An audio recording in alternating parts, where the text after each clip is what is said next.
मध्य प्रदेश में कांग्रेस संगठन सृजन अभियान में लगी है। जिलों में जिला अध्यक्षों के लिए राय शुमारियां चल रही हैं, मगर इन्हीं बैठकों में हो रहा है खूब हंगामा।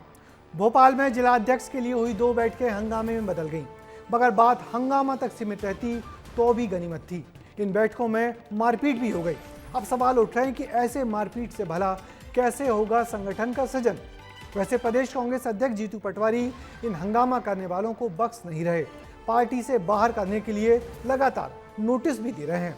सब कुछ देखिए हमारी इस रिपोर्ट में।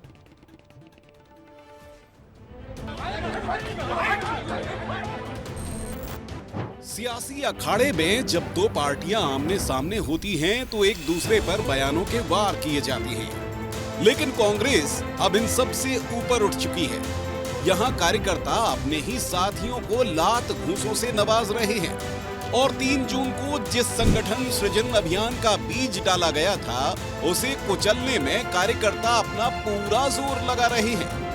पिछले 3 दिन में राजधानी भोपाल से 2 ऐसी तस्वीरें आईं जहां कांग्रेस के कार्यकर्ता एक दूसरे के विरोधी हो गए।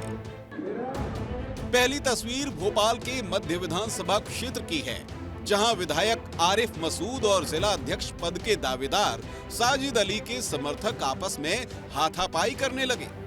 वहीं दूसरी तस्वीर भोपाल के नरेला विधानसभा की है, जहां पूर्व जिला अध्यक्ष मोनू सक्सेना और नरेला विधानसभा से कांग्रेस प्रत्याशी रहे मनोज शुक्ला के समर्थकों ने नारेबाजी शुरू कर दी। तो लोगों में उत्साह है और जब उत्साह ज्यादा होता है तो बड़ा काम, बड़े काम में छोटी मोटी घटनाएं होती है।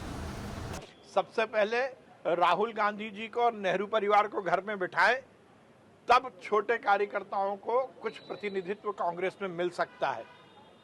नहीं तो यही कथा चलती रहेगी और इसका कोई अंत नहीं होगा।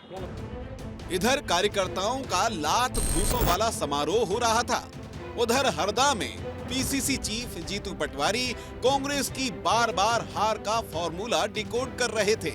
लगातार 5 विधानसभा के चुनाव, लगातार 5 लोकसभा के चुनाव, स्थानीय पंचायत और नगर पालिका नगर निगम के चुनाव में भी लगातार हार।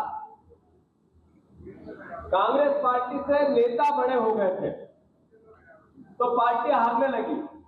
3 जून को भोपाल आए नेता प्रतिपक्ष राहुल गांधी ने गुणों के वर्गीकरण के जरिए पार्टी में काम करने वाले नेताओं की व्याख्या की थी।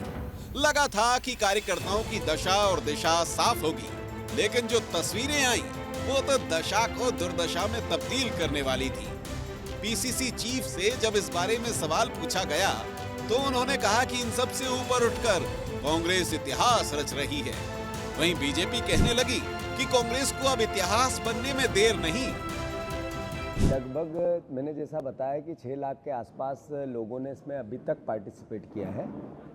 ये आज तक के किसी राजनीतिक दल का इतना बड़ा मॉब मोबिलाइजेशन के साथ कन्वर्सेशन, आपस में चर्चा करना जिला अध्यक्षों के लिए इससे पहले कभी किसी राजनीतिक दल में नहीं हुआ है। 6 लाख लोग 10 दिन में अगर हमारे ऑब्जर्वर से मिल लिए, यानी लोगों की रुचि कांग्रेस पार्टी में बढ़ी है। कांग्रेस का यही सृजन है। जब कांग्रेस की बैठक शांति से हो जाती है तो इससे एहसास होता है कि कांग्रेस खत्म हो गई। कांग्रेस की बैठक में जब नेताओं के कपड़े फटते हैं, जूतम पैजार होती है, एक दूसरे को कुश्ती में पछाड़ते हैं, तो उनके अंदर लगता है कि अभी थोड़ी कांग्रेस जिंदा है। और इसलिए इस कांग्रेस का अतीत और वर्तमान जो चरित्र है वो ऐसा ही है। और इसलिए कांग्रेस के राज में गुंडागिर्दी होती है, क्योंकि उनके नेताओं के अंदर वो प्रवृत्ति पहले से विद्यमान है। कांग्रेस इतिहास लिखेगी या नहीं इसका तो पता नहीं, लेकिन पार्टी की फजीयत कराने में कार्यकर्ता चुनाव से ज्यादा मेहनत कर रहे हैं और उनके इस प्रयास को देखकर लगता है कि पार्टी को अपने रिवाइवल की बजाय सम्मान बचाने की लड़ाई लड़नी पड़ेगी। ब्यूरो रिपोर्ट, विस्तार न्यूज।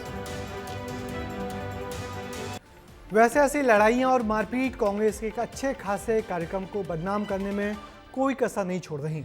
इसलिए संगठन इस मामलों में सख्त रुख अपना रहा है। भोपाल में हुई मारपीट मामले में आज ही कांग्रेस के नेता साजिद अली को कारण बताओ नोटिस पार्टी की तरफ से जारी कर दिया गया है। वैसे कांग्रेस के पूर्व नेता लक्ष्मण सिंह को पार्टी से बाहर करने के बाद अनुशासनहीनता पर कांग्रेस काबू पाएगी, ऐसी उम्मीद अब कांग्रेस का आम कार्यकर्ता भी करने लगा है।